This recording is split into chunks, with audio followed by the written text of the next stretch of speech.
বুকের মধ্যে যেমন লাংস থাকে, আবার স্টোমাকের একটা অংশ, পাকস্থলীর একটা অংশ হার্টের নিচেই থাকে, এবং হার্টের সাথে বুকের যে হার্ট থাকে, স্টোমাক থাকে, তার যে পার্থক্যটা, একটা খালি পর্দা থাকে। এখন যখন বুকে ব্যথা হয় তখন হার্ট থেকেও হতে পারে অথবা পাকস্থলীর অংশ থেকে হতে পারে। তা আমরা অনেক সময় মনে করি যে গ্যাস হয়েছে, দেখা গেলো হার্ট অ্যাটাক হয়ে গেছে, কিংবা হার্ট অ্যাটাক মনে করেছি কিন্তু গ্যাস হলো। এক্ষেত্রে আমাদেরকে রুগীকে জিজ্ঞেস করতে হবে ব্যথাটা কখন কীভাবে হয়, কোনো খাবারের সাথে কোনো সম্পর্ক আছে।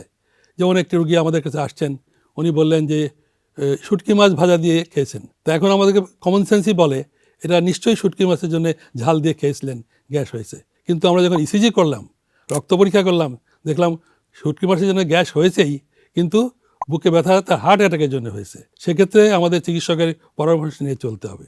তো অনেক সময় প্রশ্ন আসে কোন কোন ডাক্তার সাহেবকে আমরা দেখাবো। আমাদেরকে GP, general practitioner, family physician, primary physician যা বলি আমরা, প্রথম চিকিৎসা যিনি দেন প্রাইমারি ফিজিশিয়ান।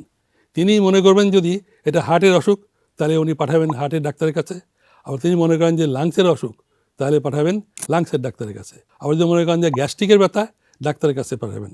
কিন্তু বোঝাটা কীভাবে হবে, আমি রোগী হিসেবে কীভাবে বুঝবো? আমরা বুঝলাম একটু আগে ইতিহাস আমরা নিলাম যে খাবারের সাথে যদি মশলা থাকে, ঝাল থাকে, খুব গুরুপাক কিছু খেয়ে থাকেন, উপর্যুপরি অনেক খান, পেট ফুলে গেছে খেতে খেতে, তাহলে আগে খাবারটা আমরা বলি এই ইসোফেগাস, খাদ্যনালীতে ফেরত যায়। এটাকে বলি আমরা হায়াটাস অথবা ডিগার্জেটেশন অফ ফুডটা ভিতরে চলে যায়, এমনকি বমি পর্যন্ত হতে পারে। সেক্ষেত্রে আমাদের বুঝে নিতে হবে এটা বেশি খাবারের জন্য অথবা গ্যাস্ট্রিকের জন্যই এই বুকে ব্যথাটা হয়েছিল।